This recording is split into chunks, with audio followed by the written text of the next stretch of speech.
to reparent, because we have to discover, oh, what does that mean? I mean, I think your story is a good example of trying to figure out what is it that I can do? Yeah. Yes, a never-ending journey. As we were saying, I think that it all comes down to, as you're explaining it very well, to acceptance and acknowledgement. Yeah. Like being able to acknowledge how you feel, being able to really give space to what you need and what is important to you. That's the bigger step.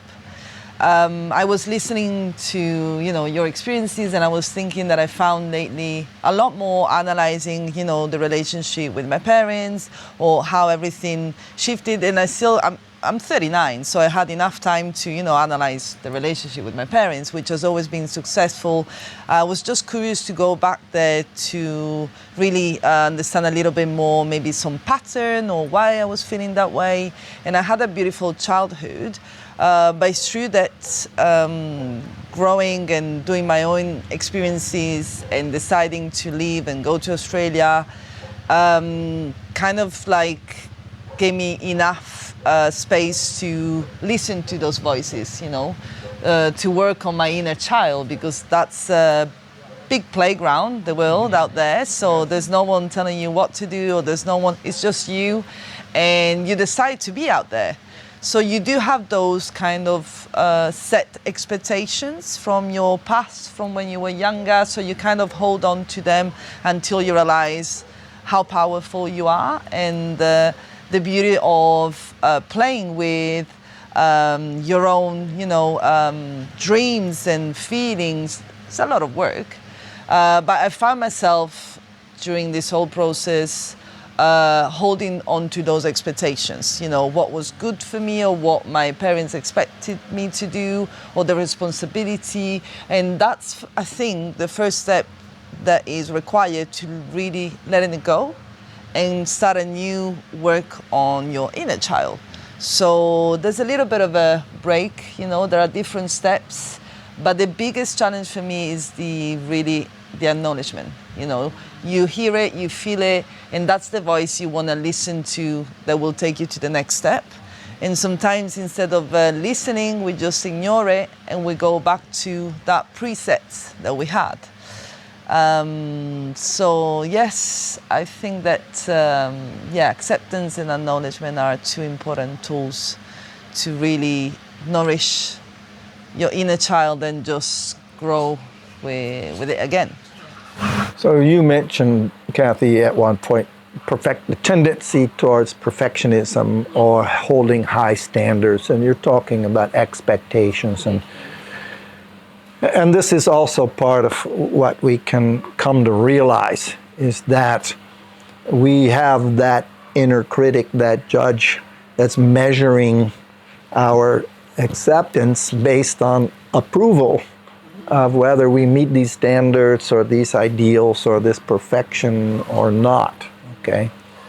And of course, we're raised that way. We get grades in school for being well-behaved and performing well. We get praise from our parents when we demonstrate the performance that they want us to demonstrate. And acceptance really doesn't correlate with, I have to be this good before I can accept myself, you see? Acceptance is bringing things back down to we're human. And being human means we're wandering through life trying to find our way. And we're going to make mistakes, because how would we know? We have some of the wisdom and the values that were passed to us from the past, but ultimately it's our journey, and it's very human to discover from our own experiences what has value. And so we have to be very careful about how it is we judge ourselves through these expectations, especially if they take on the form of perfectionism or black and white. I succeeded or I failed, okay? I was approved of or disapproved, okay? We have to see ourselves in the okay zone. Always room for improvement, but accepting ourselves is genuine examples of life being lived and learned, you know? I just had a thought just now with you talking about not having that high standards just to get to accept yourself. For you, you know, when you achieve something, that's when, oh, I accept myself because I achieved that one. Right. But also, when you were talking about accepting the essence of you as who you are without anything, a word just popped up into my mind. It comes like self-forgiveness. Because it seems like, okay, you're just playing with life. It's the world out there is a huge playground. And of course, you will stumble. There's mistakes. There's a lot of things happening. And then if you are going to look back into it, of course, you will have this self-judgment, criticism, all this stuff, because you haven't met that expectation. And if you wanted to have that okayness, it sounds like you have to accept and forgive yourself for not being there and see it in a lens of like, I'm just a human. I need to go back to my essence. Correct me if I'm wrong, but seems like self-forgiveness also is something related to being okay. Absolutely. I don't know who I'm quoting, but there's a famous quote that says, "To err is human, forgiveness divine." Okay, so this is a beautiful example of what you just said. Okay, we're going to stumble and fumble our way through life, making mistakes in terms of how it serves our best interest, our wellness or not. Okay, self-sabotage is, I'm trying to attain my wellness, but somehow I keep undermining what that is, you know. So you're absolutely right. The essence isn't our behavior. We could call it our spirit, the life force that's living through this particular organism that happens to be this one or that one or that one or that, you know. And to allow that to happen without constraining it and judging it. So here's the thing about expectations or standards. It's like in the olden days, they didn't have a Google map, right? They would point to the North Star and they would say, okay, we're going to follow the path that is guided by something, okay? But they didn't fail by not reaching the North Star, okay? In other words, yes, we can have expectations and standards and values. Values are the best version of that, okay? But to realize that that's always ideal and that we are real. And so we keep aiming in the direction of that, but we don't judge ourselves from failing to be that, you see? And so it serves us because we guide ourselves in the direction of our values. But we forgive ourselves for being the human being who doesn't yet know all of the ways in which life takes shape. You know, and I guess I can say it now because I'm an old man, you know, I'm 70 in my 70s, you know. And I can say to a 28-year-old, well, you're really kind of at the beginning of understanding what these things are. How would you know, you know? It's an early part of adult life, you know, and to accept that, yeah, there's a lot to learn, okay, and there's no point at which we can't learn what's next. You know, I really have trouble when people are saying, oh, I'm already this, and you know, it's like, you're just beginning, you know, you never know. I feel like I'm in the beginning, you know, and I don't know what comes after life, you know, but this is the open-minded perspective to say you live and you learn, okay? And you forgive as you go. I have a question slash thought, I guess, that I want to share. I really loved your example with the North Star, and as you mentioned, like this, it is unattainable, but not having it at all would result in being completely lost. So we need some ideal. I guess my question is, is there a pitfall, like, well, if self-acceptance come and I say, okay, so I'm okay the way I am, I'm going to let myself be like this, I'm going to forgive myself, I'm going to make my peace with that. Is there at some point a pitfall that if an individual isn't functioning well enough and they accept the situation the way it is, they will just drown in it, and without any application of willpower, it will result in, well, a sad ending for that person. Or to be honest, I have a feeling that I'm still perceiving this whole situation, and then maybe not in the wrong way, but from this willpower perspective, like maybe there is another angle to look at it. And hypothetically, if a person is given a fostering enough environment, they don't have to apply that much willpower, and then they can just grow. But in the real world, it is a privilege to have such an environment. I feel like Hoi An is one, and it's a huge privilege to be here. But so often it so happens that, the environment isn't supporting and it isn't fostering, and it's actually pretty demanding. And like, to what extent is it okay to let go? Is there a risk of ending up, in even a worse situation? It's a fundamental question that I think most of the psychologists like Freud and Jung and Karen Horney and Maslow and in the base, are humans meant to fulfill the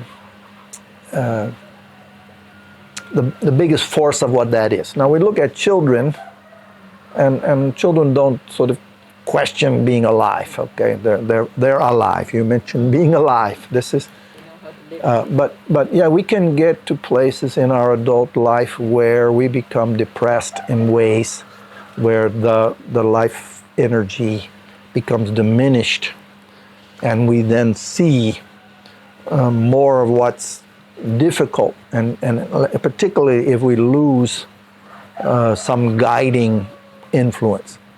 That's when I talked about the North Star as a guide. The sense is that we are better off when we have things we're aspiring toward. Okay, now it can be a goal. I don't actually like the word goal. I like the word intention, because it includes a lot of things that are outside of our control, and it doesn't narrow the scope so much of what we're doing. But even more, I like the notion of our values, because it's not then based on some arrival point. It's based on how do we live our daily life. How does it line up with what matters most? Do we bring care and compassion and kindness into the life that we're leading? Or is it so targeted at something else that we lose some of what that is? The idea of balance between acceptance and willpower is always meant to bring us back to living in the present, okay? Being future-minded will take us out of the present, and we'll focus on that expectation or that goal, something that's out there. And all of what I'm thinking, it has to do with how do we bring it all into here and now. Another way of saying that is from the foundation of self-acceptance. I'm already okay. I don't need to be someone or something else, okay?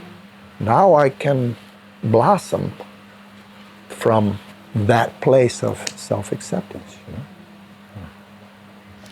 No, you've used so many, important words.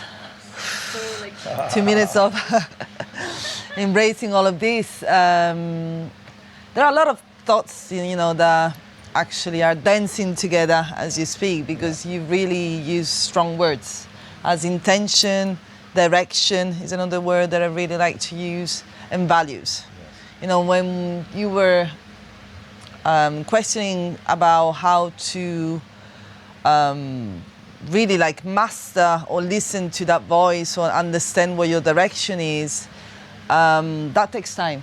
Actually, that investigation will never end, as we know. I think with, through your experiences, as you're getting older, you master the tools that you've gathered along the way. And what I've learned is how to welcome the storms of emotions. The storms are always there, no rain, no rainbow. That's what I always like to say. So once you realize that, you will go through that and you will feel lost, you accept it with a more open heart, and really, as you said, the fundamental, everything will go back to your values. I've learned this, I've discovered this even more and more, the importance of understanding that yes, you can go out there and search and get lost and question about life and what's important, but life is so simple. When you realize that what it really matters is what is important to you. I always go back to people, to principles, to values, and this is my core. Once I have that as a reference, everything else, the dance of life, it's lighter. So having a direction and feeling, listening to that voice and to the guts is probably the key of the journey. Then we'll get lost. I still get lost. I thought, I'm old enough to, be in a safe place and strong, and then no, I actually kind of enjoy getting lost. Otherwise it'll get a bit boring, and then, but yeah, mastering, using those tools and welcoming those emotions, I think is a really important step, which of course is part of acceptance and, acknowledgement, but it's a never-ending story, correct? Never-ending story. And that's the beauty of it. Yeah. And, and when you think you know, and then you hit an emotional storm or circumstances that create conflict, then wow, then you are like, oh, okay, now I get to use what I think I know, and we do that with greater or lesser ability, and life doesn't promise that it's gonna just become this easy ride. I think it's actually adventure, which means you never know what hardship or difficulty can occur.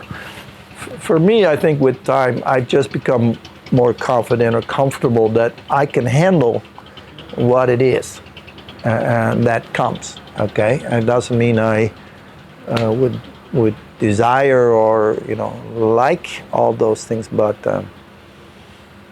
living true to ourself is in the life that we discover. It's ours, So Douglas, if you said that